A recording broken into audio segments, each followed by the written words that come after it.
elected by the people. அந்த எலெக்ஷன்லையும் பார்த்தீங்கன்னா இப்போ ஃபர்ஸ்ட் யூனிட்ல படிச்ச மாதிரி demerits of democracy and demerits of constitution எங்கே பலம் இருக்கோ அங்கே வந்து மேக்னஸ் மாதிரி இருக்கிறாங்க. பலம் இருக்கிற இடத்துல வந்து பலமில்லாத ஆளுகள் வந்து அந்த பவர்ஸை இருக்கிறாங்க. ஸோ இங்கிலீஷ் வந்து லைக் அதர் கண்ட்ரிஸ் நம்ம கண்ட்ரியில் வந்து செயல்பாடுகள் வந்து அவ்வளோ இதாக இல்லை, ஒரு சவாலாக இல்லை. அது வந்து ஒரு டிமெரிட்டாக வந்து இப்போ வரைக்கும் அது இருந்துச்சு. ஓகேவா? இப்போ எலெக்ஷன் கமிஷன் பார்த்தீங்கன்னா Jan 1950, which is the one day before of Republic Day, which is actually done by Dr. B.R. Ambedkar. ஓகேவா? கான்ஸ்டிடியூன்சி ஃபார்ம் பண்ணுறாங்க. கான்ஸ்டிடியூன்சி ஃபார்ம் பண்ணுவாங்க. அதை செயல்படுறது ஒரு டீம் வேணும் அப்படின்னு சொல்லிட்டு 1940 ஒரு மைண்ட் வருது. அப்படி வரப்போது என்ன பண்ணலாம் அப்படின்னா எலெக்ஷன் கமிஷன் வைக்கிறாங்க. நாளைக்கு கவுன்சில் தான் போகிறோம், நீங்கள் நம்ம இது பண்ணிக்கலாம் அப்படின்னு சொல்லிட்டு பிளான் பண்ணி 25 Jan 1950 வந்து அதை ஃபார்ம் பண்ணுறாங்க. அப்படியே கட் பண்ணோம்னா இப்போ 2024 வந்து நிற்கிறோம். இவ்வளோ எலெக்ஷன்ஸ் நடந்துருக்கு, அவ்வளோ வேகன்சிக்கு ஆக்சுவலாக ஸ்பீக்கர்ஸ் இருக்குது. அப்படி இது பண்ணி இப்போ என்ன நடந்துச்சு அப்படின்றது பார்த்தோம். ஓகேவா? ஃபஸ்ட்டு ஒரு பட்டி இப்போ இந்த வருஷம் எலெக்ஷன் நடக்குது. இது வந்து எலெக்ஷன் கமிஷன் தான் ஃபஸ்ட்டு ப்ரிப்பேர் ஆகும். இப்போ சார் கிளாஸ் கொடுத்தோம்னா நான் கிளாஸ் கொடுத்த நான் ப்ரிப்பேர் ஆகல.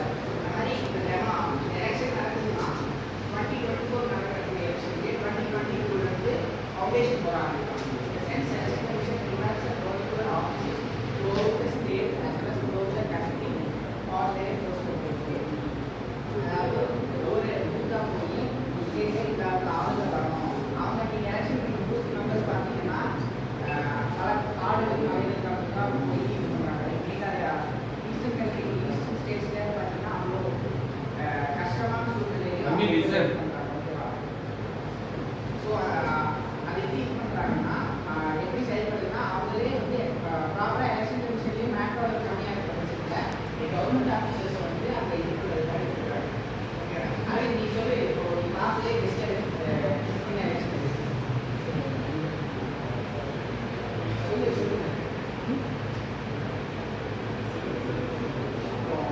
பார்த்தீங்கன்னா இப்போ வந்து பிரைம் மினிஸ்டர் வந்து இப்போ ஓகேங்க அது யாராச்சும் பார்த்தீங்கன்னா அவங்க சீஃப்ஸ் யாராச்சும் பார்த்தீங்கன்னா அதை வந்து நீங்கள் ஷேர் பண்ணிக்கணும்.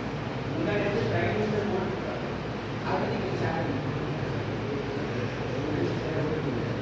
அப்படியே பார்த்தீங்கன்னா how many of you are not having vote? Can you raise your hand? How many of you are not having vote? Okay, please. Right.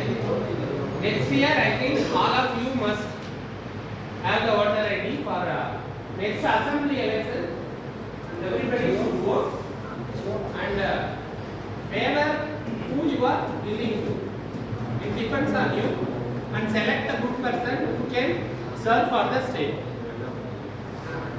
யாருமே அப்படி கிடைக்க மாட்டாங்க. அப்படிதானே? What is necessary and what is unnecessary. இப்போ பார்த்தீங்கன்னா யார் ஓட்டு போடுறீங்க?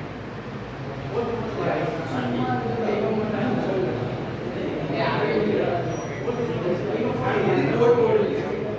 ஓட்டு எதுக்கு போடுறீங்க?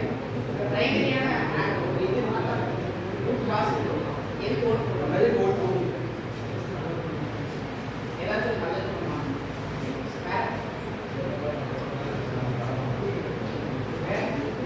புதுசாக ஆள் யாராச்சும் மாறினாங்கன்னா புதுசாக வேறு ஏதாவது நடக்குதான்னு பார்க்குறதுக்கு.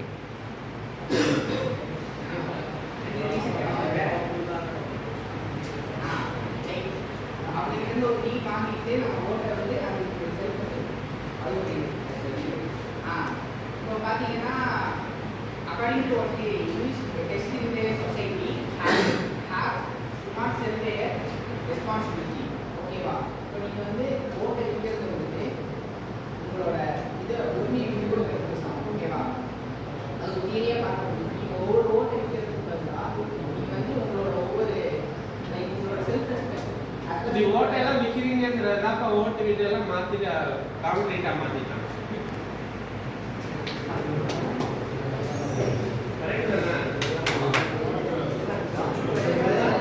என்னப்பா? இல்லை, இந்த ஓட்டெல்லாம் விற்கிறீங்க பார்த்தீங்கன்னா ஓட்டு வீட்டு எல்லாம் கான்கிரீட்லாம் மாற்றிட்டாங்க.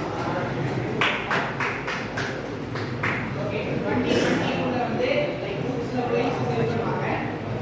பைசா அப்புறம் வந்து பிரைமரியா என்ன பண்ணுவாங்கன்னா ஃபர்ஸ்ட் எடுத்தோன்னா ஓட்டு லைக் எலெக்ஷன் நடக்க போகுது அப்படின்னு சொல்லிட்டு மக்கள் மத்தியில இது எப்படி வருதுன்னா ஷேர்ஸ் லைக் இது இருக்குல்ல மார்க்கெட் ஷேர்ஸ் வந்து நீங்க இவங்களுக்கு நீங்க எவ்வளவு கொடுக்குறீங்க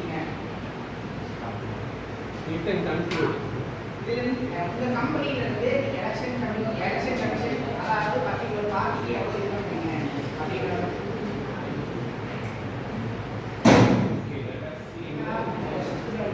தெரிஞ்சவங்க சொல்லுறோம் பேசிட்டே தெரிஞ்சவங்க சொல்லுறோம்.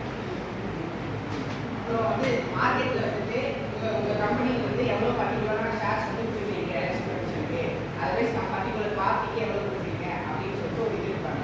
அதை வந்து நீங்க வந்து கம்ப்ளீட்டா எப்படின்னா லைக் நீங்க பிளாங்கான செக்ல வந்துட்டு உங்க கம்பெனி பேரை மென்ஷன் பண்ணாம பர்டிகுலரான பார்ட்டிக்கு வந்து நீங்க வந்து இது பண்ணுறீங்க அப்படின்னு சொல்லிட்டு 2024 அதிகமான ஷேர்ஸ் போட்டது வந்து பாரதிய ஜனதா பார்ட்டி. அவங்க தான் வந்து பார்த்தீங்கன்னா அதிகமான ஷேர்ஸ் வந்து வீடு கொடுத்துருக்காங்க. மல்டிபிள் பிஸ்னஸ்க்காக வந்து வாங்கியிருக்காங்க. அந்த ஃபண்டிங்கை வச்சு நீங்கள் பார்த்தீங்கன்னா பார்ட்டிஸ் இதில் வந்து எலெக்ஷனில் ப்ளே பண்ணலாம் ரோல் ப்ளே பண்ணலாம். அப்படியே கட் பண்ணோம்னா இது எலெக்ஷன் வந்து ஆக்சுவல் எலெக்ஷன் வந்து இதாகும். ஆக்சுவல் எலெக்ஷன் வந்து ப்ளே ஆகும். ஆக்சுவல் எலெக்ஷன் எப்படி ப்ளே ஆகும்னா ரெண்டு விதமாக இருக்குது. ஒன்று வந்து MLA election as well as MP election. ஓகேவா? அந்த MLA election Can we continue in the next call?